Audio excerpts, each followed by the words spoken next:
গোলাপগঞ্জে মহানবী বিশ্বনবী হযরত মুহাম্মদ সাল্লাল্লাহু আলাইহি ওয়াসাল্লাম এবং পবিত্র কুরআন শরীফকে অস্বীকার করে মুসলিম যুবকের ফেসবুকে পোস্ট। গতকাল এই ঘটনা ঘটেছে। তার নাম হচ্ছে আল হাসান মিলাদ।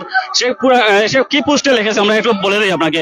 সে বলেছে যে কোরআনে বাংলাদেশ শব্দটি নেই, সেই কোরআন কেন আমাদের দেশে পড়া হবে? যে কোরআন বাংলাদেশে জন্মেরও বহু আগে লেখা হয়েছে সেটি কেন বাংলাদেশে চলবে? আমরা একটু দেখাই। সুতরাং আলহামদুলিল্লাহ, হুজুরের যুক্তি অনুযায়ী সবার আগে কোরআনকে নিষিদ্ধ করতে হবে। যাদের বাংলাদেশের সৃষ্টির সাথে কোনো সম্পর্ক নেই তারা কি করে এমন প্রশ্ন করে? কোরআনে বলা আছে ইহা আরবি ভাষাভাষীর জন্য। যে গ্রন্থ বাংলাদেশের কথা জানে না সেই গ্রন্থই দেখে প্রার্থনা করার মানেই হয় না। আপনার জন্মের আগে ইসলাম ধর্ম এসেছে, তাহলে আপনি কেন ইসলাম ধর্মে বিশ্বাসী? আপনার জন্মের পর আপনি নিজের ধর্ম তৈরি করতেন।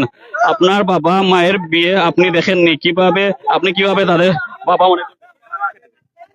এখন এসে আবার অনেকে নাস্তিক টেক দিবে, তাতে আমার কিছু যায় আসে না, কারণ আমি নিজে জানি আমি একজন মুসলিম এবং ব্যবসার বিরোধী। এখানে যুক্তি দিতে না পেরে গালাগালি করবে কিছু লোক, এটা তাদের বংশীয় পরিচয়। অর্থাৎ আসলে তার ফেসবুক পোস্টে এই কথাগুলো উল্লেখ করেছিল। অর্থাৎ সে সরাসরি আসলে মহানবী সাল্লাল্লাহু আলাইহি ওয়াসাল্লামকে অস্বীকার করেছে। অর্থাৎ সে বলেছে যে তার যেহেতু জন্মের আগে কোরআন শরীফ নাজিল হয়েছে, অর্থাৎ সে কোরআন শরীফকে মানে না। এবং কি যেহেতু সে আসলে বলেছে যে মহানবী সাল্লাল্লাহু আলাইহি ওয়াসাল্লাম যেহেতু আসলে জন্মের অনেক আগেই আসলে জন্মগ্রহণ করেছেন, তাহলে তিনি কিভাবে নবী হলেন? এবং যাই কথা বলেছে সে উল্লেখ করে বলেছে সে একজন আসলে বাংলাদেশের দালাল, সে কোনো ধর্ম ব্যবসায়ী বা পাকিস্তানি কোনো দালাল নয়, এরকম উল্লেখ আছে। এবং কি সে তার ফেসবুক গেটে আমরা যতটুকু জানতে পেরেছি, সে বিভিন্ন সময় ডক্টর মোহাম্মদ ইউনূসকে নিয়ে কটূক্তিমূলক কথা বলেছে। এমনকি আমরা দেশে গত কয়েকদিন আগে একটা ফেসবুকে এসে শেয়ার করেছিল ডক্টর মোহাম্মদ ইউনূস উনি তাকে পাকিস্তান থেকে অস্ত্র আনতেছে বাংলাদেশি তৌহিদি জনতাকে হত্যা করার জন্য, এরকম কটূক্তিমূলক কথাবার্তা সে বলেছে। সে নিজেকে আসলে এখন যতটুকু বলছে, গতকালকে সে আবার একটা পোস্ট দিয়েছিল ঘন্টা খানিকের ভিতরে, অর্থাৎ তার ফেসবুকে পোস্ট যেটা নবীকে নিয়ে অবমাননা করার ঘন্টা খানিকের মধ্যে সে পোস্ট দিয়ে সে আবার জানিয়ে দিয়েছিল যে অর্থাৎ তার আইডিটি হ্যাক হয়েছে। কিন্তু যারা এখানে স্থানীয় এলাকাবাসী আছে তারা সবাই আসলে একটা প্রশ্ন তুলছে সে কিভাবে এলাকা আসলে। আমরা গ্রামের একজন নাস্তিক যে একদিন আগে পোস্ট করছেন, কিন্তু আমরা জানা না, তাই আমরা ফ্রেন্ড লিস্ট তাই আমরা কেউ গোলাপ ধরতাম না, বেটিয়ার একজন মানুষ। কিন্তু তাই একদিন আগে আমরা ইসলাম বিরোধী আল হাসান মিলাদ, তার নাম ইসলাম বিরোধী, তাই পোস্ট করছেন আওয়ামী লীগের পক্ষে ধরিয়া যে একটা দাবিতে আমরা সব আইছি। আমরা দাবি হইলো প্রশাসনে কইছি আমরা সামনে দিয়ে লইয়া যাইব, কিন্তু প্রশাসনে বেইমানি করছে। আমরা এই জায়গা ছাড়তাম না যতবেলা পর্যন্ত আমরা ভিডিও ফুটেজ পাইছি, তাই পুলিশে তারে ধরছে আর রেবে তারে যতবেল পর্যন্ত ধরছে না, আমরা ভিডিও ফুটেজ না পাওয়া পর্যন্ত আমরা এই জায়গা ছাড়তাম না। ইসলামের বিষয়ে কেউ চান নাই, না চেয়ারম্যান, না প্রশাসন, না সরকার, না মেম্বার, কোনো জায়গায় আমরা এটা না ছাড়িয়া আমরা ভিডিও না পাওয়ার আগ পর্যন্ত আমরা এই জায়গা ছাড়তাম না। যদি আমরা ভিডিও না পাই, এ প্রকাশ্যে আমার ইসলাম গ্রহণ না করে, তাইলে তার কল্যাণ নামবো, তারে মারিয়া এই জায়গা লটিয়ে রাখা হইব। সমাজের দাবি করছে ফেসবুকের মাধ্যমে বিভিন্ন সময় উস্কানিমূলক শেয়ার করেছে, তার বিভিন্ন স্ক্রিনশট আমার কাছে আছে। আচ্ছা, সে আবার দাবি করছে তার ফেসবুক ফেক হয়েছে।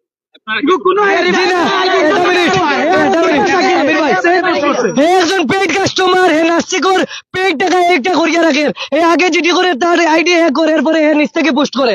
এ 2 জানুয়ারি তার একটা ইসলাম বিরোধী পোস্ট করছে, কালকে করছে, আবার হে কালকে রাত 4টার সময় ছবিও পোস্ট করছে, আবার রাত 11টার তার আইডি হ্যাক হইয়া হিয়ে পোস্ট হইছে। আমরা এটা মানিয়া নেই না, এই বিষয়ে এক্সপার্ট, এ সাইবার ক্রাইমও থাকে। তো আমরা একটা দাবি প্রকাশ্যে মাফ চাইবো, আবার ইসলাম ধর্ম গ্রহণ করবো, নইলে তার জায়গা এই গোয়াটপুর গোলাপগঞ্জ গীতা এই বাংলাদেশ হইতো না, তার রক্ত দিয়ে আমরা গোসল করবো।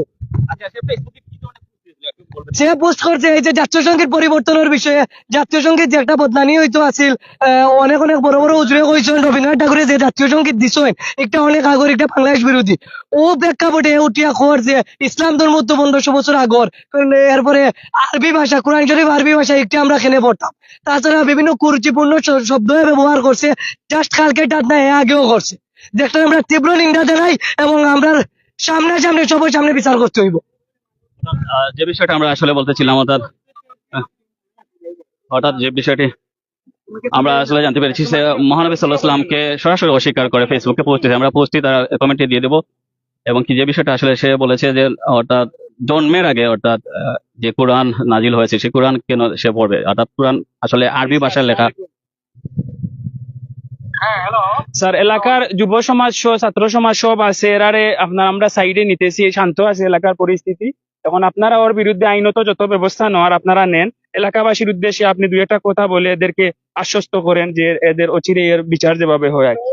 ওই এই ছেলে এখন সেনা ক্যাম্পে আছে বলে আমি জানতে পেরেছি। আমি সেনাবাহিনীর সাথে কথা বলেছি। এখন তার বিরুদ্ধে যদি যতটুকু নেওয়ার মতো আছে জি। আইনগত ব্যবস্থা যদি নেওয়ার থাকে সবগুলি আমরা নিই, ঠিক আছে? এখন তোমরা সব দয়া করে আমরা তোমরা যা- ভিডিওটা সাইড এ ধরা পড়ছে হিসাবে আমরা তার ভিডিও সরাসরি দেখালেও এই ক্যান্টনমেন্ট আছে বলে আমরা সরাসরি দেখতাম চাই। এটা ভিডিও ফুটেজ সহ এটা সপ্তাহ পাইবাই। ইনশাআল্লাহ আমরা যে এখন সব সবার বাড়ি করে দাও কি, আর তো কিছু করার নাই। তোমার যে রেজাল্ট হওয়ার এটা তো সরাসরি পাইছো, আর তো কিছু তোমার কাছে অনুরোধ তুমি তাই সব যাও কি দয়া করে বাড়ি। আইনত গোলাপগঞ্জ থানার সর্বোচ্চ কর্মকর্তা তোমার লগে সবার কাছে মাতিছো, বুঝছি? জি সব দাও কি দয়া করে। ধন্যবাদ। জি স্যার, ঠিক আছে, সালাম আলাইকুম। ঠিক আছে। অর্থাৎ যে বিষয়টা এখন গোলাপগঞ্জ মডেল থানার অফিসার ইনচার্জ মোহাম্মদ মনিরুজ্জামান মোল্লা অর্থাৎ এলাকাবাসীকে আশ্বস্ত করেছেন, যেহেতু সে এখন সেনা ক্যাম্পে আছে, অর্থাৎ সে নিজেই তার বাবাকে নিয়ে সেনা ক্যাম্পে অর্থাৎ আশ্রয় নিয়েছে। এই মুহূর্তে আমরা যতটুকু জানতে পেরেছি এলাকাবাসী তার বাড়িতে গিয়েছিলেন, সেই সাথে পুলিশ বাহিনী গিয়েছিল, কিন্তু তাকে পাওয়া যায়নি। সে অর্থাৎ এখন সেনা ক্যাম্পে অবস্থান করছে, সেনাবাহিনীর আশ্রয় আছে। তো এলাকাবাসী একটা বলা চলে যে প্রতিবাদে ফেটে বলেছে, যেহেতু মানে সরাসরি একটা কথা বলেছে। ওর নাম হচ্ছে আল হাসান মিলাদ এবং ও আসলে মানে প্রায় ধারাবাহিক ভাবে কিন্তু নাস্তিকতার মূলক পোস্ট করেই যাচ্ছে ধারাবাহিক ভাবে। যদি মনে করতাম যে ওনার আইডি হ্যাক হয়ে গেছে, উনি একটা পোস্ট করেছেন তাহলে ভিন্ন কথা ছিল, কিন্তু উনি তো ধারাবাহিক বিভিন্ন সময়ে ইসলাম অবমাননা করে বিভিন্ন পোস্ট করতেছেন। তাছাড়া উনি আমি যতটুকু জানি যে ও হইতেছে আইটি এক্সপার্ট, তাহলে আইটি এক্সপার্ট এর পেজ হ্যাক হয়ে গেছে, ও আবার সেটি ব্যাক করতে পারতেছে না বা ইসলাম অবমাননা করার আপনার এই পোস্ট করে ফেলতেছে, বারবার নাস্তিকতামূলক পোস্ট হইতেছে। এটা ও কি খেয়াল করে না? এটা তো কখনোই মানে নেওয়া যায় না।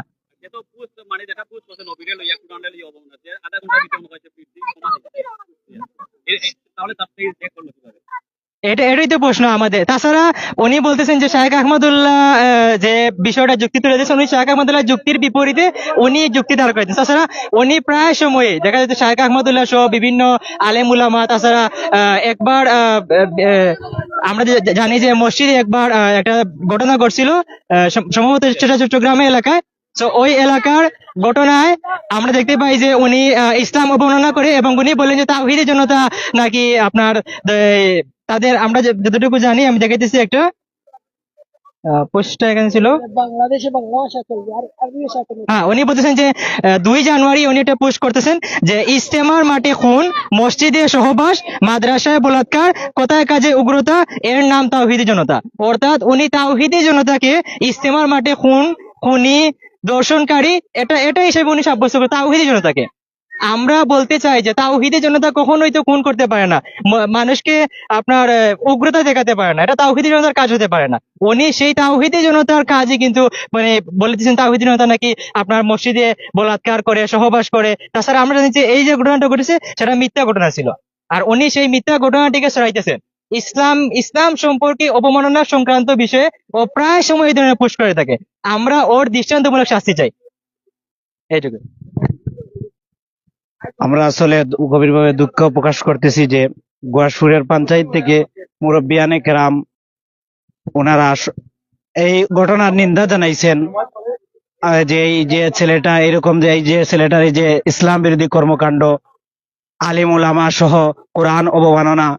তো এইখানে মসজিদে সাবেক ইমাম সাহেব আসছে, যে সাবেক চেয়ারম্যান সাহেব আসছিলেন, উনিও এই কথা বলছেন যে উনার সাথে কথা হয়েছে, যে উনি বলছেন ক্ষমা চাইছেন। তখন জনগণ, এই উৎসাহিত জনতা যারা আপনার এই ব্যাপারে পদক্ষেপ নিয়েছিল, গত রাতেও তার বাড়িতে আসছিল, তাকে বাড়িতে পায় নাই।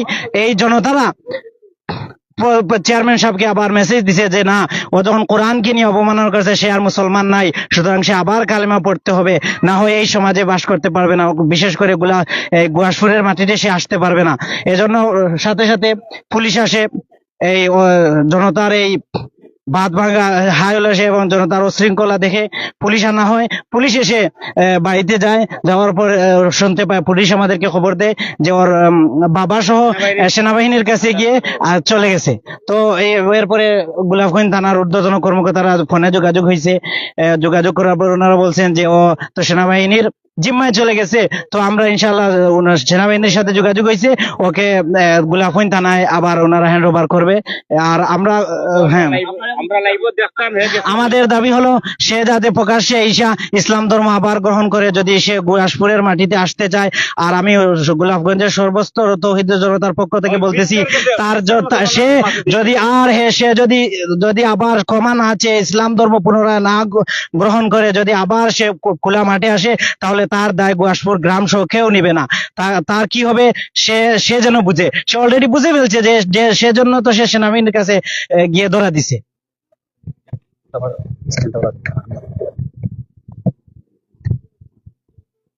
তো আমি এখন লাইভ থেকে বিদায় নিবো। আসলে সে যে পোস্টে করেছিল, যে পোস্টে গিয়ে আজকে এই গোলাপগঞ্জে অর্থাৎ গুয়াসপুর এলাকায় যে উত্তাল বিরাজ করছে, আমরা জানেন সেনাবাহিনী আশ্রয়ে আছে বর্তমানে।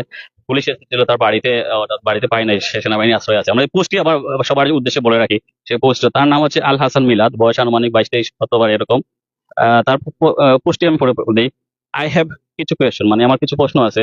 যে কোরআনে বাংলাদেশ শব্দটি নেই, সেই কোরআন কেন আমাদের দেশে পড়া হবে? অর্থাৎ যে কোরআন বাংলাদেশে জন্মের বহু আগে লেখা হয়েছে, সেটি কেন বাংলাদেশে চলবে? সুতরাং আলহামদুলিল্লাহ, হুজুরের যুক্তি অনুযায়ী সবার আগে কোরআনকে নিষিদ্ধ করতে হবে, অর্থাৎ সে কোরআন নিষিদ্ধ চায়। নাউজুবিল্লাহ। যাদের বাংলাদেশের সৃষ্টির সাথে কোনো সম্পর্ক নেই, তারা কি করে এমন প্রশ্ন করে? অর্থাৎ এটা ইন্ডিকেট করছে জামাত শিবিরকে। কোরআন বলা আছে, ইহা আরবি ভাষাভাষীর জন্য। যে গ্রন্থ বাংলাদেশের কথা জানে না, সে গ্রন্থই দেখে প্রার্থনা করার মানেই হয় না। অর্থাৎ সে বুঝাতে যাচ্ছে বাংলাদেশের যেহেতু ভাষা বাংলা আছে, বাংলাদেশের মানুষ কেন আরবি ভাষায় কোরআন পড়বে? নাউজুবিল্লাহ। আপনার জন্মের আগে ইসলাম এসেছে, তাহলে আপনি কেন ইসলাম ধর্মে বিশ্বাসী? আপনার জন্মের পর আপনি নিজে ধর্ম তৈরি করতেন। অর্থাৎ সে আসলে বলতেছে যে জন্মের আগে যেহেতু কোরআন শরীফ নাজিল হয়েছে, তাই এই কোরআন শরীফ তাহলে বিশেষতা নয়া একটা ধর্ম আবিষ্কার করা হয় না এখানে, মানে সেও আকিদা নতুন একটা ধর্ম বিশ্বাসী। নাউজুবিল্লাহ। অর্থাৎ লাস্ট যেটা করতে বলেছে, আপনার বাবা মায়ের বিয়ে আপনি দেখেননি, আপনি কিভাবে তাদেরকে বাবা মা মানেন? অর্থাৎ সে যেটাই বলেছে, অর্থাৎ বাবা মা যেহেতু দেখেন, বিষয়টা কত বড় সেন্সিটিভ। এখন এসে আবার অনেকে নাস্তিক টেক দিবে, তাতে আমার কিছুই যায় আসে না। অর্থাৎ সে তার অবস্থানে অবিচল। কারণ আমি নিজে জানি আমি একজন মুসলিম এবং ধর্ম ব্যবসায়ী বিরোধী। অর্থাৎ সে যে জিনিসটা বারবার জামাত শিবিরকে ইঙ্গিত করতেছে, ধর্ম ব্যবসায়ী সবাই জামাতকে ইন্ডিকেট করে ট্যাগ মারে। এখানে যুক্তি দিতে না পেরে গালাগালি করবে কিছু লোক, এটা তাদের বংশীয় পরিচয়, অর্থাৎ সেবা তার বংশীয় পরিচয়। অর্থাৎ ধন্যবাদ আমি জানাচ্ছি সুজন আহমেদ প্রাইনচিল্লা থেকে। এই বিষয়টা আমি শেষ বলে রাখি। অর্থাৎ এখন এই ঘটনা ঘটেছিল গতকাল রাতে গোলাপগঞ্জ উপজেলার 2 নং সদর ইউনিয়নের 3 নম্বর ওয়ার্ড অর্থাৎ গুয়াসপুর এলাকায়, ঐতিহ্যবাহী এলাকায়, অর্থাৎ চৌগরি সাবর এলাকায়। এখানে একটা ঐতিহ্যবাহী সাব আছে, সাবর এলাকা। তো এখন সে সেনা হেফাজতে আছে, সে নিজেই সেনা হেফাজতে গিয়েছে। সে নিজেকে দাবি করতেছে, অর্থাৎ বিভিন্ন ফেসবুক পোস্টের মাধ্যমে সে জানান দিচ্ছে সেই কথাগুলো। আমরা সবাইকে ধন্যবাদ সাথে থাকার জন্য।